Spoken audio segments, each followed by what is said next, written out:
श्री गोपाळ कृष्ण भगवान की जय. लीळा नंबर 352चा उर्वरित भाग. मग ऐसाने मनात ठरवले, आता सर्वज्ञांनाच विनंती करू. म्हणून सर्वज्ञांजवळ आली आणि सर्वज्ञांना विनंती केली. जी मला सर्वज्ञांच्या ठाई वस्त्र समर्पित करावे अशी इच्छा झाली तर मी नागदेव भटाला म्हटले, नागदेव भटो, मला एक वस्त्र घेऊन देणार का? नागदेव भटाने सांगितले, मला कशाला म्हणता ते दादोसालाच सांगा.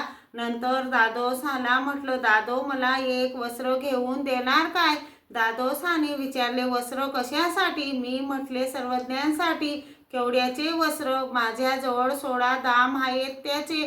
तेव्हा ते म्हणाले, कसले 16 दाम? त्या 16 दामाचे काय वस्त्र येईल?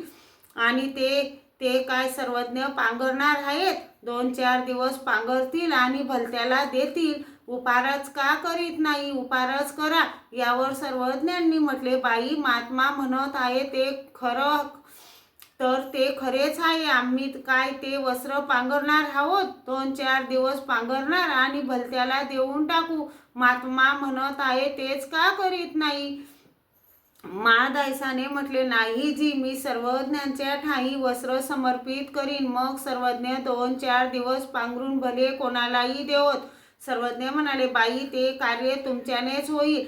असे जा, पुढे कोणी एक सहाय्य करील. आणि महदायसाला लगेच आठवले. मग ती सूड व्यथेचे नाटक करणाऱ्या बाईच्या घरी गेली. तिला सांगितले, मग तुझा भाऊ कपड्याचा व्यापारी आहे तर तो मला एक वस्त्र घेऊन देईल काय?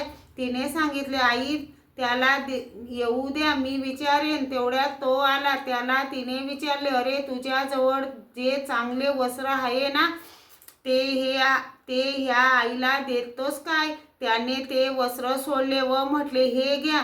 ते एका आसूचे वस्त्र त्याने 16 दामातच दिले. महदायसा ते वस्त्र घेऊन आली आणि सर्वज्ञांपुरता उपहार केला. सर्वज्ञांना पूजा वसर केला. धूपारती मंगळारती केली. नंतर वस्त्र समर्पित केले. सर्वज्ञांचे जेवण झाले. गुन्हा केला. पानाचा विडा घेतला. थोडा वेळ विश्रांती घेऊन उठले. मग बैठकीवर बसले होते तेव्हा दादो सर्वज्ञांच्या सेवेसाठी आले. दंडोते घातले, श्रीचरणा लागले आणि बसले. श्री गोपाळ कृष्ण भगवान की जय.